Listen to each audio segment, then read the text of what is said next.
Since the wedding, there are several negative characteristics that you really see the British press playing up about Meghan. Overall, what's emerged is this picture of Meghan as Princess Pushy, a demanding diva who's enjoying this royal life maybe a little too much. Meghan Markle is about as close to a modern fairy tale romance as it gets. From USA Network's Suits and blogging about spaghetti to joining the royal family with a beautiful wedding that generated international headlines in not one but two made-for-TV movies. Harry? Right here. Royal wedding coverage was generally very positive. No matter what press pool you come from, that's a celebration. But from the earliest days of Meghan and Harry's relationship, there were signs of trouble with the British press. For instance, Harry broke the typical royal family tradition of never complain, never explain, in order to condemn the British tabloids' coverage of his girlfriend. There's her alleged failure to understand British customs. There's this supposed disapproval of various royals. She's a divorcee. There's this ugly racial undertone that plays into the stereotype of the difficult black woman. And there's this idea that she comes from a broken household. If only Harry could understand what that's like. The American media, on the other hand, loves Meghan.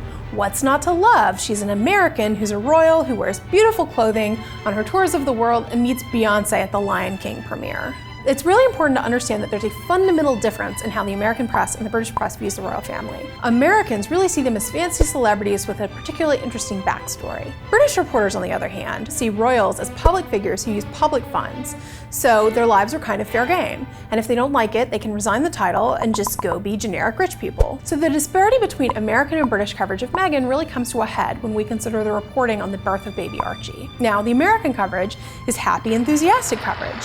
This was not the case with the British coverage, which really falls into two buckets of criticism. First, there's this idea of them breaking with tradition. Harry and Meghan intended to keep the birth plans private, which angered the press and created an information vacuum. You get a lot of speculation about how information would be released and where Meghan would give birth. For instance, there's a rash of unconfirmed reports saying that she'd be having a home birth. Some bolder pieces even claim that she'd already had the baby and was hiding it from the press. Here's the real flashpoint. For 30 years, the royal babies had been presented to the public and, more importantly, the press at the hospital, and the British press was furious that Meghan refused to do that. Instead, the couple had an intimate photo call days later, and American press was given coveted positions for the first time. It was brief and a little awkward, and there was speculation that it was time for the American news cycle. Now, the other problem was that the increased secrecy had led to genuine bungling of information. They got the wrong birth time. Emails from the palace came out at the last minute or not at all, interfering with their ability to plan coverage. The palace didn't deny the home birth reports. Then it turned out she went to a fancy London hospital and those reports were incorrect.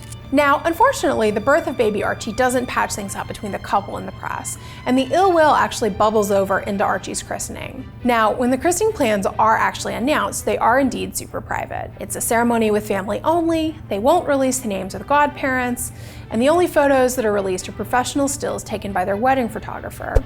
Again, the American press is thrilled about the ceremony and baby Archie.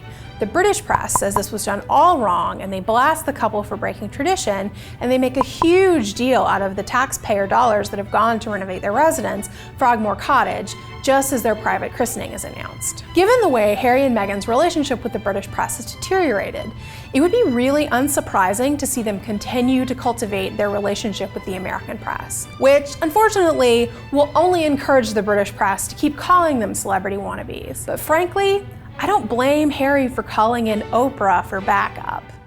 For us, it's an opportunity to really get to know each other without other people, looking or trying to take photos on their phones and all that kind of stuff. With that comes with the job, comes with the role.